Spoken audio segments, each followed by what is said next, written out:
let's talk about the estate and gift taxation, which is a very, very interesting topic because we've been focusing on income tax, and estate and gift tax is very, very different.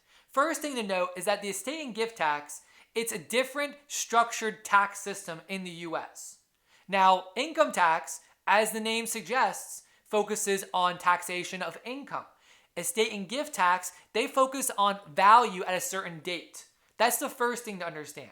Another thing to understand is that the history of the estate and gift tax is a very interesting one that goes all the way back to the early 1900s, just like the income tax. So we're going to talk about the history and an understanding of the estate and gift tax when we look at the structure of the estate and gift tax. But one thing I want to note is that the estate and gift tax, the estate tax is applicable to certain taxpayers on their death in terms of the value of the property that they own at their death. Certain taxpayers. There's a lot of taxpayers in the US that are not subject to estate tax. The gift tax is when certain taxpayers make gifts. So it's a tax on the donors, not the donees. So keep that in mind. And we're going to talk again about these things in more detail.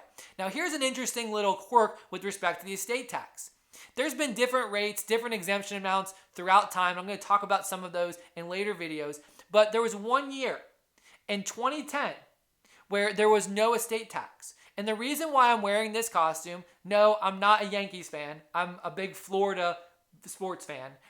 But as many of you know, the Yankees were based, or their spring training is based in the Tampa area.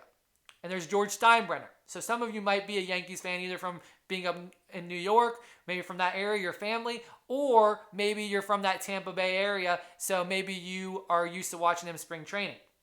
Well, in 2010, George Steinbrenner and the Steinbrenner family, they had the largest ownership of the Yankee franchise. George Steinbrenner actually died in 2010 when there was no estate tax, saving a very large amount with respect to estate taxes. But the real interesting thing is that actually, what you're going to find out if you look online is that there was an option for George Steinbrenner and the Steinbrenner family to elect for the estate tax to apply to get an income tax benefit known as the step up or step down in basis with respect to the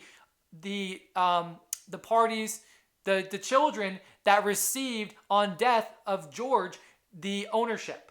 And that basis in that ownership was a step up, meaning the fair market value. Because when George purchased the Yankee franchise many years before his death, he purchased it at quite a bargain compared to what it was valued at his death.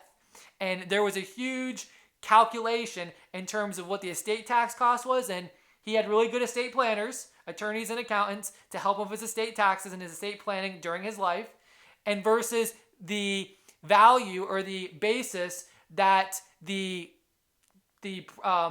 heirs would get the actual ownership in the Yankee franchise. So there was an analysis there, and ultimately they elected to go through the estate tax and get the benefit of the stepped up basis. So that's really interesting. It's something that you might want to look into, especially sports fans. It's something you might not know about, but there was one year where there was no estate tax. There were some very wealthy people that died that year, and one was George Steinbrenner. I got my patch right here for the boss himself, and that actually was a big issue.